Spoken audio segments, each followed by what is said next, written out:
ଆଜିର ଆଧୁନିକ ଦୁନିଆରେ ଗମନାଗମନ ପାଇଁ ଅନେକ ସୁବିଧା ଉପଲବ୍ଧ। ସେଥିପାଇଁ ଲୋକ ମଜାରେ କୁହନ୍ତି ପୃଥିବୀ ଛୋଟ ହୋଇଗଲାଣି। ଶୀଘ୍ର ଆଉ ଆରାମରେ ଗମନାଗମନର ମାଧ୍ୟମ ହେଉଛି ଏରୋପ୍ଲେନ୍।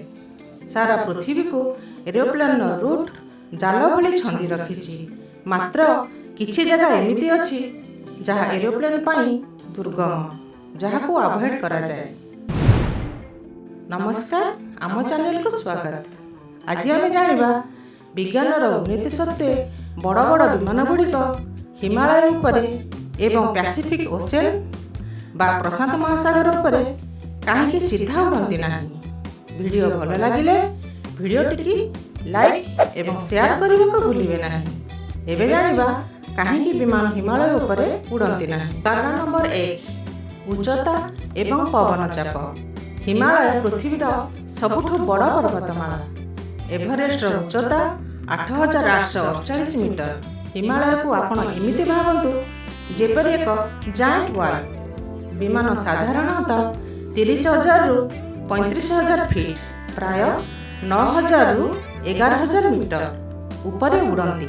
ତେଣୁ ହିମାଳୟର ଉଚ୍ଚତା ଓ ବିମାନ ଉଡ଼ିବାର ଉଚ୍ଚତା ଭିତରେ ବେଶୀ ପାର୍ଥକ୍ୟ ନଥାଏ।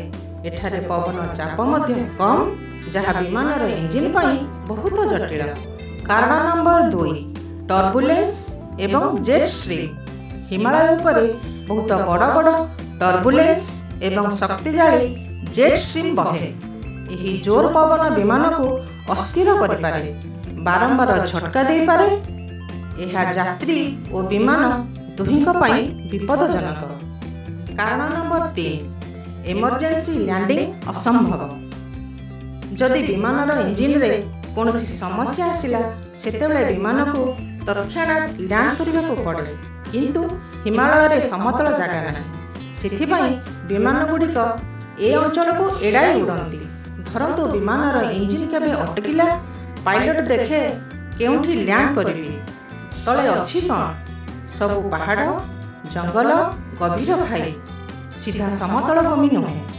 ଯେହେତୁ ହିମାଳୟରେ ଫ୍ଲାଟ୍ ଲ୍ୟାଣ୍ଡ ନାହିଁ, ହାଇୱେ ନାହିଁ, ଗ୍ରାଉଣ୍ଡ ଅସମତଳ।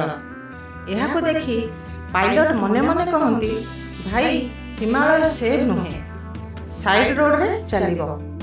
ଏବେ ଜାଣିବା କାହିଁକି ବିମାନ ପ୍ୟାସିଫିକ୍ ବା ପ୍ରଶାନ୍ତ ମହାସାଗର ଉପରେ ଉଡ଼ନ୍ତି ନାହିଁ।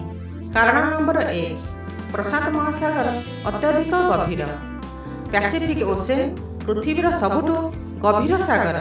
ପ୍ୟାସିଫିକ୍ ବା ପ୍ରଶାନ୍ତ ମହାସାଗରକୁ ଭାବନ୍ତୁ ଜାଏଣ୍ଟ ସୁଇମିଂ ପୁଲ୍, ଯାହାର ଡେପ୍ଥ 11 କିଲୋମିଟର। ପ୍ୟାସିଫିକ୍ ବା ପ୍ରଶାନ୍ତ ମହାସାଗର ଖାଲି ଗଭୀର ନୁହେଁ, ବହୁତ ବଡ଼ ମଧ୍ୟ।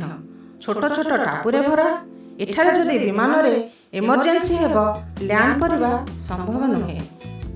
କୌଣସି ନିକଟରେ ଏୟାରପୋର୍ଟ ମଧ୍ୟ ନଥାଏ। ନା ଏୟାରପୋର୍ଟ, ନା ରେସ୍କ୍ୟୁ, କେବଳ ସମୁଦ୍ର। କାରଣ ନମ୍ବର 2, ପ୍ୟାସିଫିକ୍ ବା ପ୍ରଶାନ୍ତ ମହାସାଗରର ଜଳବାୟୁ।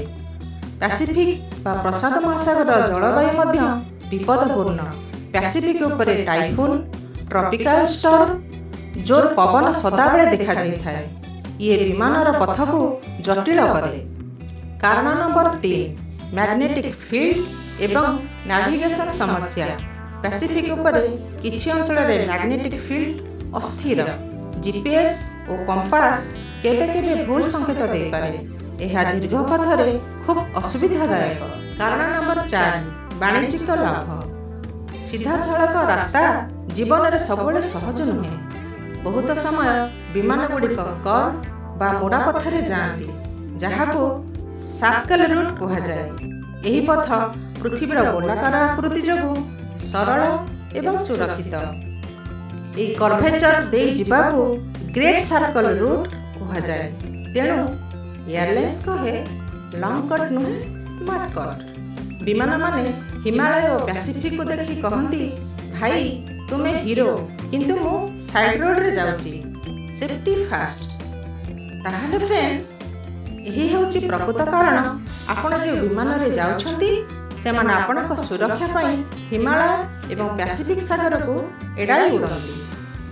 ଯଦି ଏପରି ଇଣ୍ଟରେଷ୍ଟିଂ ଫ୍ୟାକ୍ଟ ଗୁଡ଼ିକୁ ଶୁଣିବାକୁ ଇଚ୍ଛା, ତେବେ ଚ୍ୟାନେଲକୁ ସବସ୍କ୍ରାଇବ୍ କରନ୍ତୁ। ଆଜି ପାଇଁ ଏତିକି। ଦେଖା ହେବ ଆଗାମୀ ଭିଡ଼ିଓରେ।